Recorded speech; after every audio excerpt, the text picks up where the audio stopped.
사도신경으로 신앙 고백드림으로 1월 셋째 주 주일 예배를 하나님 앞에 드리겠습니다. 전능하사 천지를 창조하신 하나님 아버지를 내가 믿사오며 그 외아들 우리 주 예수 그리스도를 믿사오니 이는 성령으로 잉태하사 동정녀 마리아에게 나시고 본디오 빌라도에게 고난을 받으사 십자가에 못 박혀 죽으시고 장사한 지 사흘 만에 죽은 자 가운데서 다시 살아나시며 하늘에 오르사 전능하신 하나님 우편에 앉아 계시다가 저리로서 산 자와 죽은 자를 심판하러 오시리라. 성령을 믿사오며 거룩한 공회와 성도가 서로 교통하는 것과 죄를 사하여 주시는 것과 몸이 다시 사는 것과 영원히 사는 것을 믿사옵나이다. 아멘. 찬송가 518장으로 하나님께 영광을 돌립니다.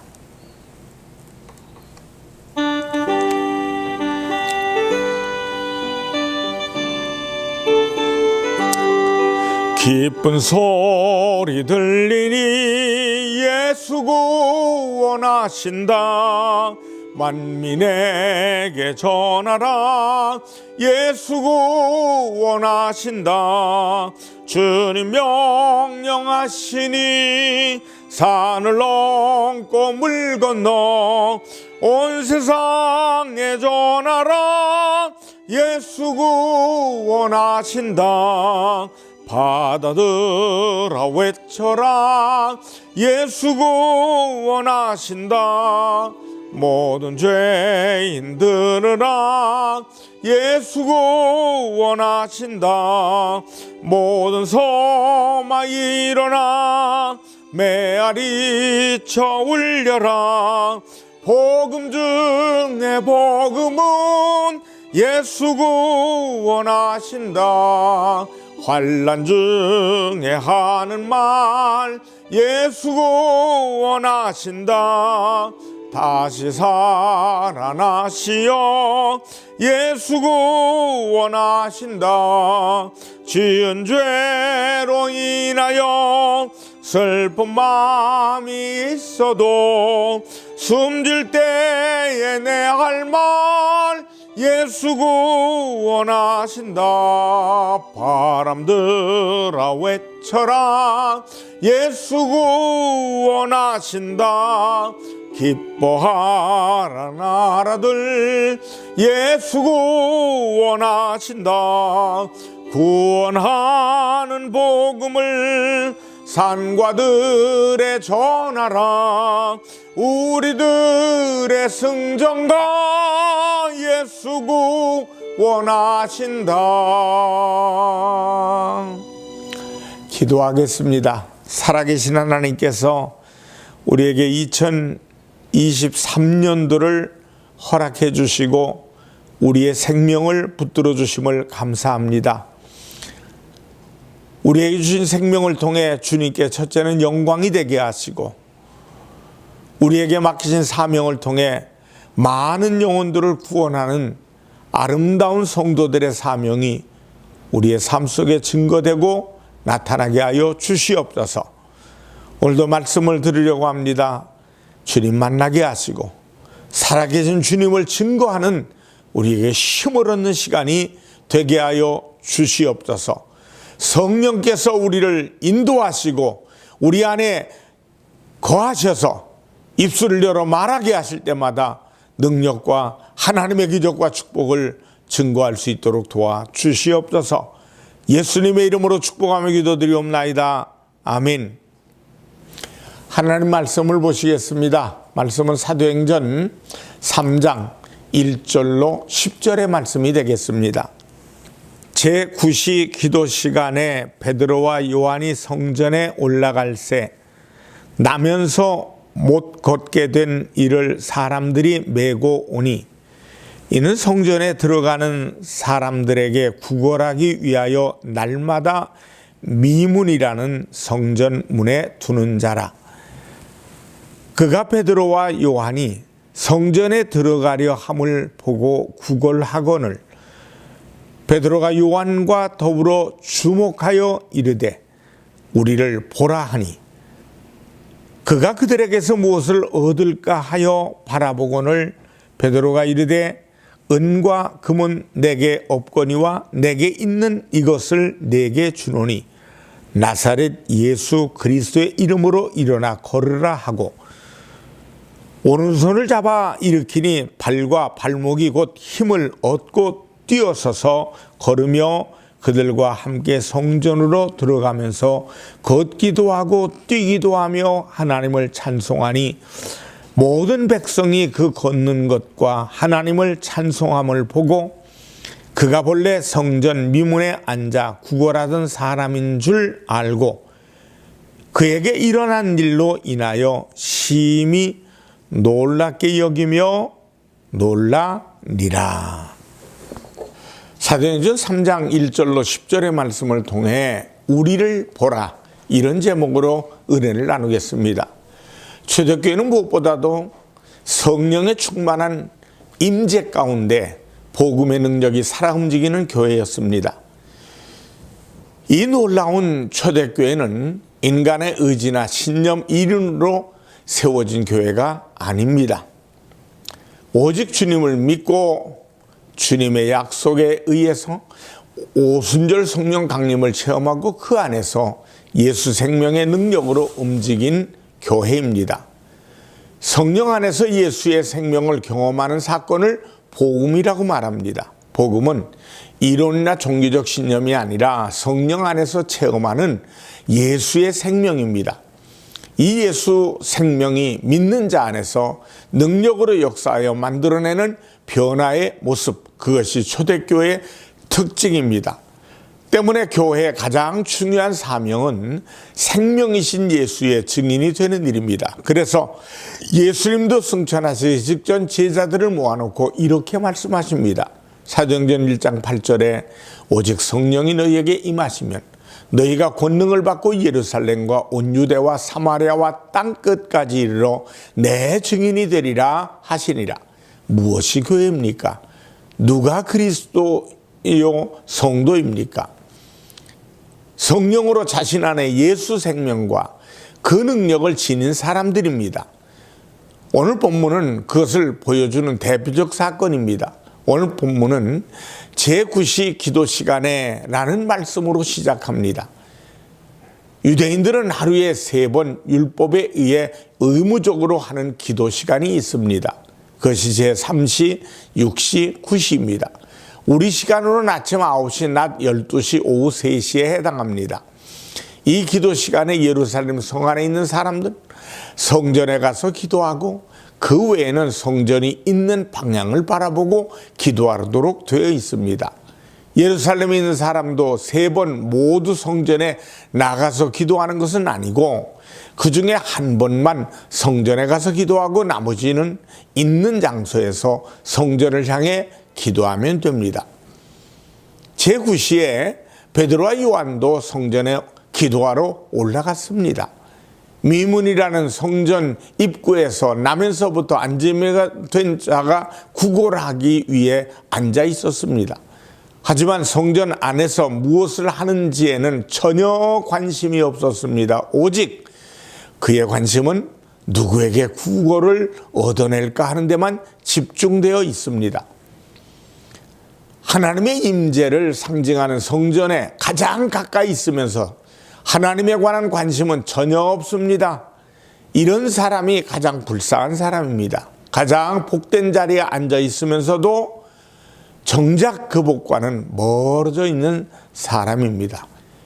인간을 불행하게 만드는 것은 그가 처한 상황보다도 그 상황을 비극적으로 해석하는 마음이 있습니다. 이 사람은 하나님의 은혜가 역사하는 성전 가장 가까이 있으면서도 왜 관심을 가지 않았을까요? 이런 얘기죠. 자기는 하나님의 은혜와 복에서 제외됐다고 생각했기 때문일 겁니다. 자신이 안진뱅이로 태어난 것은 태어나지 말아야 할 잘못된 운명을 걸머쥐고 태어난 것이라고 받아들였습니다.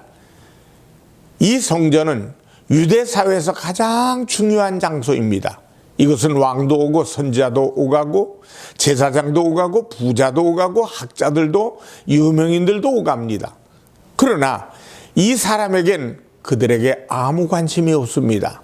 그 모든 사람이 이 사람에겐 딱 두 부류로 나뉘어집니다. 자신에게 적선하는 사람과 그렇지 않은 사람입니다. 이것이 그 사람이 인간을 보는 모든 시야입니다. 불행한 사람일수록 보는 시야가 좁습니다. 그것은 그가 받아들일 수 있는 세계가 아주 좁다는 의미입니다. 그만큼 좁은 세계와 스스로의 한계에 갇혀 더 이상 벗어나지 못하는 것입니다. 매일매일 그는 자신이 길들여지고 스스로 제한한 눈으로 사람들을 보며 인생을 살아가고 있습니다. 그런데 이런 그를 끌어줄 사람은 아무도 없습니다. 오히려 그가 그렇게 사는 것은 당연하다고 여겼습니다. 그것은 어쩔 수 없는 운명이라고 치부해버렸습니다. 하지만 오늘 기도하러 올라가던 베드로와 요한은 이 사람이 구걸을 요청하자 그를 주목했습니다. 그동안 늘 기도하러 올라갈 때마다 마주친 광경입니다. 그런데 오늘은 다릅니다. 지금의 베드로는 어제의 베드로가 아닙니다. 성령으로 충만한 베드로입니다. 이 성령의 충만함이 베드로와 하여금 다른 눈으로 이 사람을 쳐다보게 한 것입니다. 이 사람이 갇혀있는 세계에서 그 사람을 일으켜 세워야 되겠다는 생각을 한 것입니다. 이 사람도 하나님을 만나고 하나님의 은혜로 새로운 인생을 열고 예배드리고 기도해야 할 사람인데 왜 이곳에 앉아 있을까 하고 다시 한번 돌아보게 된 것입니다. 그리고 그 사람을 향해 이렇게 말합니다.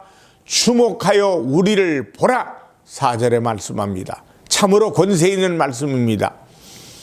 다시 말하면 너의 모든 관심을 집중하여 이것을 보라는 말입니다. 그러자 안진뱅이가 그를 주목합니다. 그가 주목하여 보는 이유는 베드로가 원하는 것과는 다른 이유에서입니다. 그가 그들에게서 무엇을 얻을까요? 바라보거늘 5절에 있죠. 거지는 집중하여 보라고 하니 큼지막한 것 무엇인가를 얻을까요? 보았습니다. 이제까지 아무도 자신한테 이렇게 집중하여 보라고 말한 사람도 없었습니다. 푼돈 몇 입 던져주고 지나가거나 동정하는 말 몇 마디를 곁들인 것이 전부였습니다. 그런데 베드로와 요한은 다릅니다. 자신을 집중하여 보라는 것입니다. 그러니 구걸하던 사람은 당연히 큰 기대를 할 수밖에 없습니다. 누군가에게 집중을 요구할 때는 그만한 것을 주어야 합니다. 그렇지 않으면 주목을 요구한 당사자는 상대방에게 비난을 감수해야 합니다. 그러니 이 말이 아주 굉장한 말입니다. 성경에 나타난 하나님의 언약이 놀라운 이유가 여기에 있습니다. 예수님께서 이렇게 말씀하셨습니다. 너희가 내 이름으로 무엇을 구하든지 내가 시행하리라고 말씀합니다. 주님이 이렇게 말씀하셨기 때문에 구하는 자가 예수님을 믿고 그분의 이름으로 구하면 주님은 반드시 시행하셔야 합니다. 그렇지 않으면 비난을 감수해야 합니다. 베드로와 요한이 이 말을 하는 것은 그만한 대가를 주겠다는 말이 담겨 있는 것입니다. 그 거린이 자신들을 주목하자 베드로는 이렇게 말합니다. 오늘 본문 6절 7절을 보니까 은과 금은 내게 없거니와 내게 있는 이것을 너희에게 주노니 나사렛 예수 그리스도의 이름으로 일어나 걸으라 하고 오른손을 잡아 일으켜 세웠습니다. 베드로가 주고자 했던 것은 바로 이것입니다. 지금 자신들 속에 살아계신 예수 그리스도의 이름의 권세로 안진뱅이 운명을 바꾸는 일이었습니다. 이것은 지금까지 능력이 없어 한 번도 뛰어넘지 못한 새로운 세계를 그에게 열어주는 것이었습니다. 동시에 그가 한 번도 나아가지 못했던 새로운 인생을 열어주는 것입니다. 이것이 바로 베드로와 요한이 성령으로 인해 자신들 안에서 지니고 있는 예수의 생명, 그 권능입니다. 이것은 단순히 예수 이름을 주문처럼 외운 것이 아닙니다.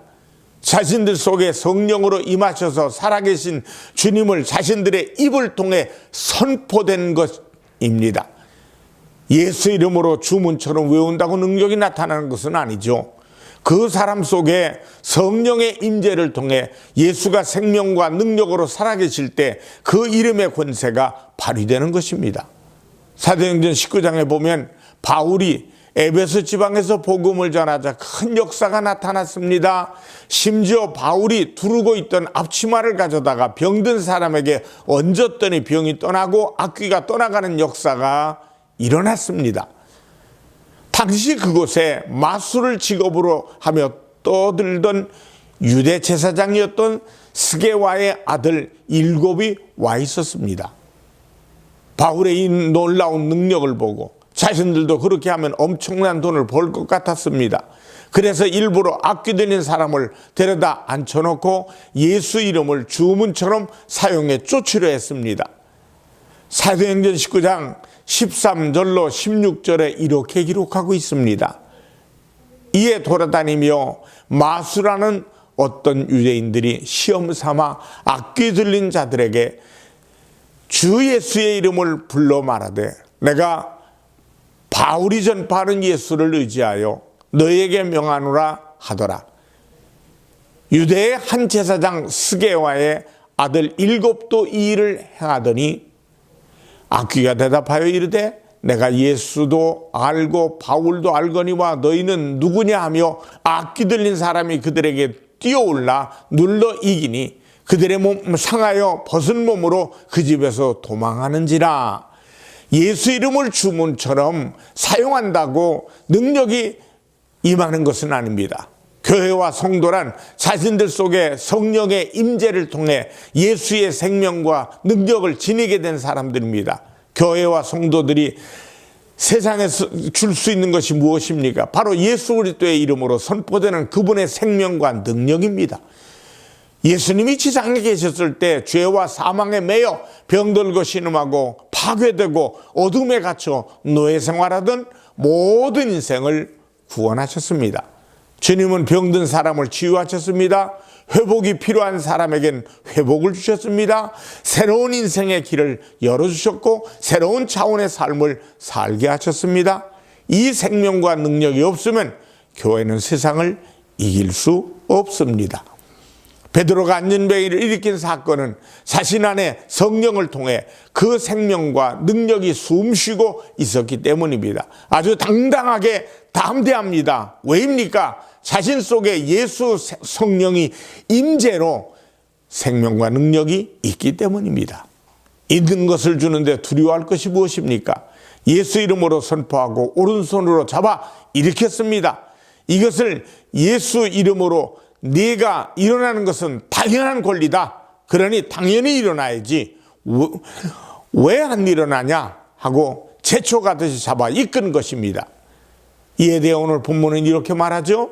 오른손을 잡아 일으키니 발과 발목이 힘을 얻고 뛰어서서 걸으며 그들과 함께 성전으로 들어가면서 걷기도 하고 뛰기도 하며 베드로 속에 있던 주님의 생명이 마치 전선이 연결되어 전류가 흐르듯 이 사람 속에 들어가 역사하며 그의 주저앉은 온몸을 타고 흐르며 힘을 주고 일어나 뛰게 한 것입니다. 이것은 결코 마술 같은 일이 아닙니다. 잠시의 어떤 기분에 의해서 일어난 일시적 현상이 아니라는 것입니다. 이것은 너무나 분명한 사실적 사건입니다. 베드로 속에 있던 예수의 생명과 능력이 이 사람 속에도 그대로 흐르고 전달된 것입니다. 그 예수의 생명과 능력이 이 역사를 일으킨 것입니다. 그 사람이 그 사건을 경험하고 하나님을 찬미하며 성전을 향해 들어갔습니다. 만일 베드로의 권능이 자신의 권능이었다면 베드로를 찬양했겠죠. 그런데 베드로 속에 있던 예수의 생명과 능력이 임함을 자신 안에서 확인했기에 주님을 찬양한 것입니다. 교회에서 일어나는 모든 변화는 예수 사건이 되어야 합니다. 그래야 교회입니다. 때문에 교회를 통해 행해지는 능력의 사건의 결론은 하나님을 찬양하는 것이어야 합니다. 이 사건뿐만 아니라 앞으로 전개되는 교회의 모든 이적 사건의 결과는 언제나 하나님을 찬양하며 보게 됩니다. 교회란 예수의 생명과 능력으로 세상이 주목하도록 만드는 곳이어야 합니다. 치유가 필요한 사람이 교회를 주목하도록 해야 합니다. 회복이 필요한 사람이 교회를 주목하도록 해야 합니다. 변화가 필요한 사람이, 새로운 인생이 필요한 사람이, 새로운 삶의 역사가 필요한 사람이 교회를 주목하도록 해야 합니다. 그리고 나사렛 예수 이름의 권세가 세상에 필요한 생명과 능력을 줄 수 있어야 합니다. 그것이 온 세상에 주님의 증인으로 세운 교회의 모습입니다. 중세 기독교 성자라 일컫는 평화의 기도를 쓴 성 프란체스코가 있습니다. 그가 탁발수도원을 만들어 교황청 허락을 받기 위하여 교황청에 들어갔습니다. 탁발수도원은 구걸하면서 복음을 전하는 것을 목적으로 하는 걸식 성단입니다. 그 단체를 인가받기 위해 교황청에 들어갔는데 교황은 그것을 좀 못마땅하게 여겨 비웃듯이 하면서 이렇게 말합니다. 교황은 화려한 교황청 창고를 보여주며 이제 더 이상 교회는 금과 은은 내게 없거니와 라고 말할 필요가 없다. 우리는 부유해졌다. 그렇게 말하고 있습니다. 그러자 교황의 말을 받아 프란체스코가 이렇게 응답을 합니다.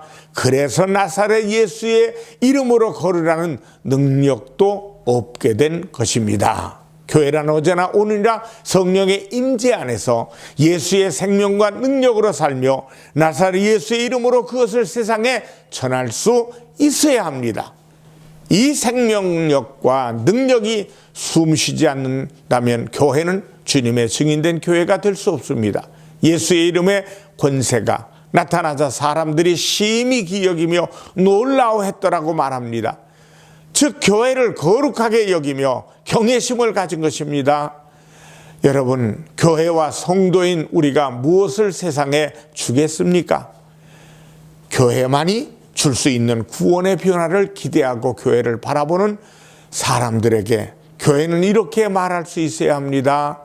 내게 있는 것을 주노니 나사렛 예수 이름으로 일어나라. 주님은 어제나 오늘이나 영원토록 살아계셔서 그를 믿는 교회 속에 성령으로 임하셔서 나사렛 예수의 이름으로 세상을 구원하는 일을 행하십니다. 우리의 믿음은 분명합니다. 자신 안에 성령으로 임하셔서 살아계신 예수를 날마다 확인하며 사는 것입니다. 사도 바울은 고린도후서 13장 5절에 이렇게 말씀하고 있습니다. 너희가 믿음 안에 있는가 너희 자신을 시험하고 너희 자신을 확증하라. 예수 그리스도께서 너희 안에 계신 줄을 너희가 스스로 알지 못하느냐. 그렇지 않으면 너희는 버림받은 자니라. 날마다 성령의 임재 안에서 예수 생명과 능력을 누리며 그것을 예수의 이름으로 세상에 전하는 우리 모두가 되시기를 주님의 이름으로 축원합니다. 기도하겠습니다. 살아계신 하나님 아버지, 예수님의 능력, 생명, 예수님의 살아계심이 우리 안에서 꿈틀꿈틀 역사하셔서 세상에 예수님을 전할 때마다 말할 때마다 하나님의 역사와 기적과 능력이 나타나게 하시고 하나님의 살아계심을 아름답게 증거되는 우리의 삶이 되게 하여 주시옵소서. 병든 자도 예수 이름으로 치료받을지어다. 저주도 예수 이름으로 떠나갈지어다. 묶이고 다친 것도 예수 이름으로 치료받을지어다. 예수님의 이름으로 축복하며 기도드리옵나이다. 아멘. 헌금을 위해 축복하겠습니다. 살아계신 하나님 앞에 믿음의 씨앗을 정성껏 바쳤습니다. 하나님께서 귀한 물질을 통해 사랑하는 하나님의 전이 복되게 아름답게 영광스럽게 하나님 성장하는 데 쓰임받고 영광을 드러내는 데 쓰임받는 귀한 물질로 받아 주시옵소서. 예수님의 이름으로 축복하며 기도드리옵나이다. 아멘. 축도하겠습니다. 지금은 우리 주 예수 그리스도의 은혜와 하나님 아버지의 무한하신 사랑과 성령님의 충만 교통하심이 예배드리며 영광되는 모든 이들에게 이제부터 영원토록 함께 하시기를 간절히 축원하옵나이다. 아멘.